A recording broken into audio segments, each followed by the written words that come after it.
You are listening to ProveText, a Glossa House podcast exploring Scripture with Dr. T. Michael W. Halcomb and Dr. Frederick J. Long. Welcome and enjoy.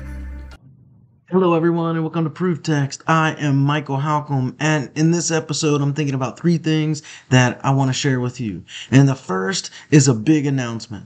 The big announcement, should I say it first or should I do it last? The first is a big announcement, and it's this. It's that ProveText is scaling up. We're leveling up. We're actually taking the podcast to 7 days a week. Originally, we started it was just once a week, and then it grew to twice a week, and then it grew to several times a week, and then to 6 days a week. And now, with the start of March 2023, we're moving to 7 days a week.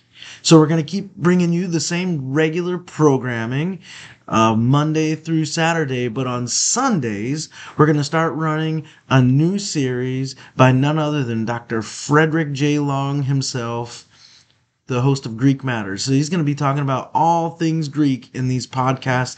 Excellent lessons. You're going to love them. Some of the early things like what is love? He's going to look in depth at Ephesians. He looks at Romans. He's got some great stuff coming down the pipeline, but we're scaling this podcast up, and we're excited about that. 7 days a week you can get ProveText now. So we're stoked. Share the news, help spread the word.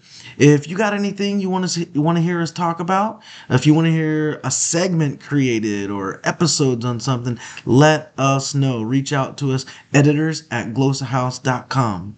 Editors@glossahouse.com. So again, the big announcement, ProveText going 7 days a week starting this week, the first week of March 2023.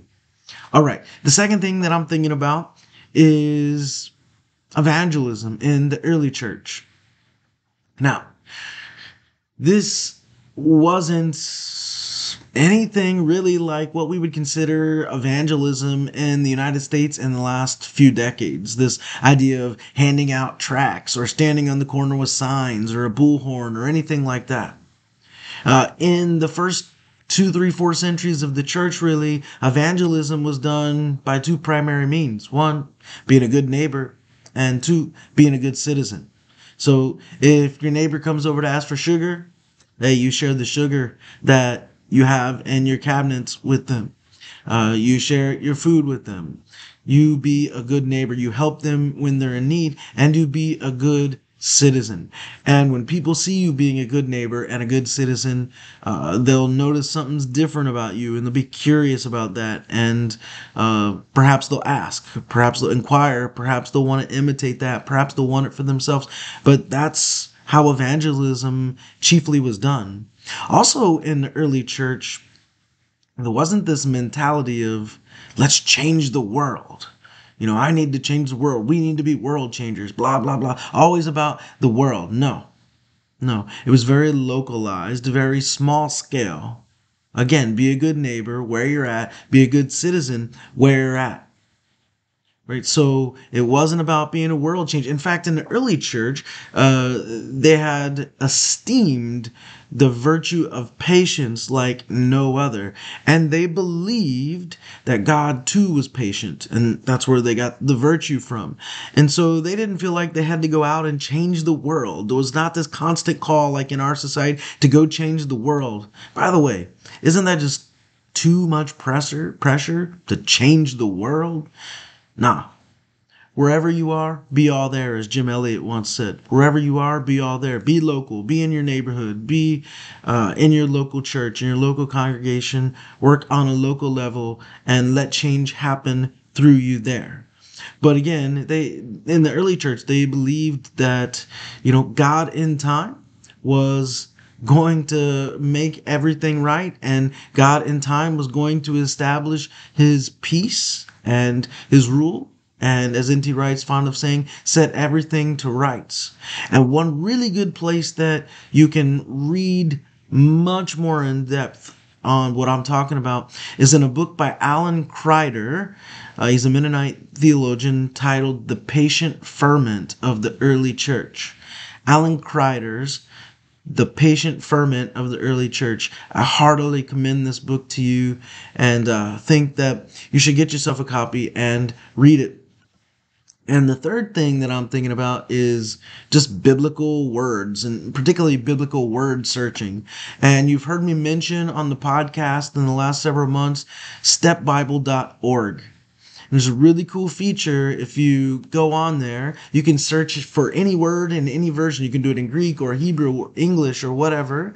Just go to stepbible.org, and on your front page, what you're going to find right near the top under the step logo is the Bible translation. It starts with the ESV, your biblical verse references, book, chapter, verse references, and then a little search icon. Click that search the Bible icon and then enter your search word. For example, if I entered the word cat, well, it would show me places in the Bible, if those existed, where cat would show up. Now, I'm not sure that the word cat actually shows up in Scripture, but you can search for any word that you want.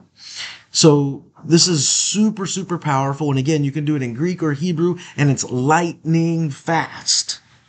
So I'm becoming a huge fan of Step Bible, and more I'm working it into my sermon habit, my sermon preparation habits, and my study habits. Stepbible.org. So much good stuff there, and it's all free.